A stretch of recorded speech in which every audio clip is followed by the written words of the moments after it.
Hi, welcome to Lesson 1.1, NXOS Overview. Here, we're going to give an introduction to NXOS, the Nexus Operating System. NXOS was specifically designed and architected for the data center. It's a single operating system that covers multiple Nexus platforms. I will be covering the platform and product updates for the single NXOS image that covers multiple products since we wrote the book last time. NXOS is flexible and scalable. It has true modularity, meaning that I only enable the processes that I want to run. So for example, if I want to run Telnet, Telnet is disabled by default. I need to go ahead and enable Telnet to enable that process, that modular process for the software operating system. Virtualization. Virtualization comes in many form factors. We're going to go through a lot of the virtualization technologies, such as virtual device contexts, or VDCs, virtual routing and forwarding instances, or VRFs, or MPLS, multi-protocol label switching. And I'll also cover later in the section how, when we enable virtualization, all the features are VRF or virtualized aware, meaning that if I want to run SNMP, SNMP is VRF aware.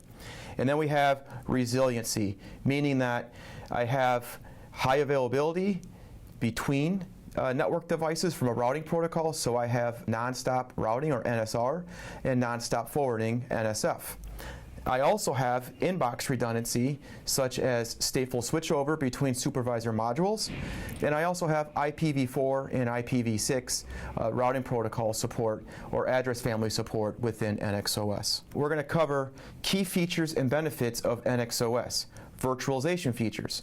Not to read them all to you, but we have virtual port channels, virtual device contexts, as I mentioned earlier, VRF Lite, multi-protocol label switching, and location ID separation protocol. I'm going to cover all of these in some detail, and there's other lessons that are going to go ahead and cover these in greater detail.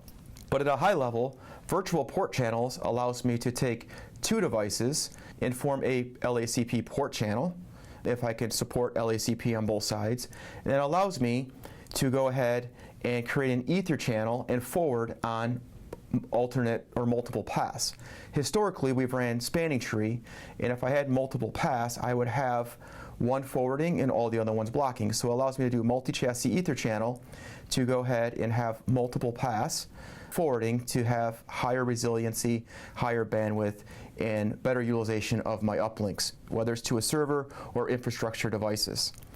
Virtual device context is a way to virtualize the Nexus, and I have use cases later on in a further lesson that talks about how we segment and isolate the management plane, the control plane, as well as the data plane. And high availability. Within the data center, high availability is key. We need to have high availability feature sets within the data center. Availability is always desired, and we cannot sacrifice downtime.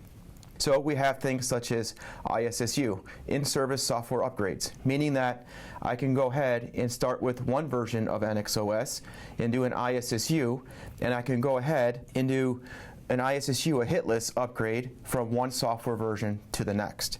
I mentioned stateful switchover. Assuming I have two supervisor modules, I can do L2 SSO, stateful switchover between multiple network devices, and the ISSU also assumes that I have dual supervisor modules within the chassis, a sort of in-chassis HA to have stateful switchover and ISSU. And then you have stateful process restarts and graceful process restarts. If I look at stateful process restarts, this allows me to pull state from the persistent storage database from OSPF, for example, when I undergo a process restart. Key features and benefits of NXOS is continued. Operational excellence or operational manageability is desired. We have features such as Gold, generic online diagnostics, to where we can have integration with Cisco TAC, Technical Assistance Center, to do proactive measurement and management of my entire data center fabric and on a per device basis or fabric based or network based wide. And integrate with Smart Call Home, which is also integrated into the Cisco Technical Assistance Center. NetFlow, desired. We can use this for capacity planning. We can use this for security and anomaly detection. This is embedded into the hardware platform of the Nexus platforms as well as the NXOS software to give you security analytics and network analytics for capacity planning as well.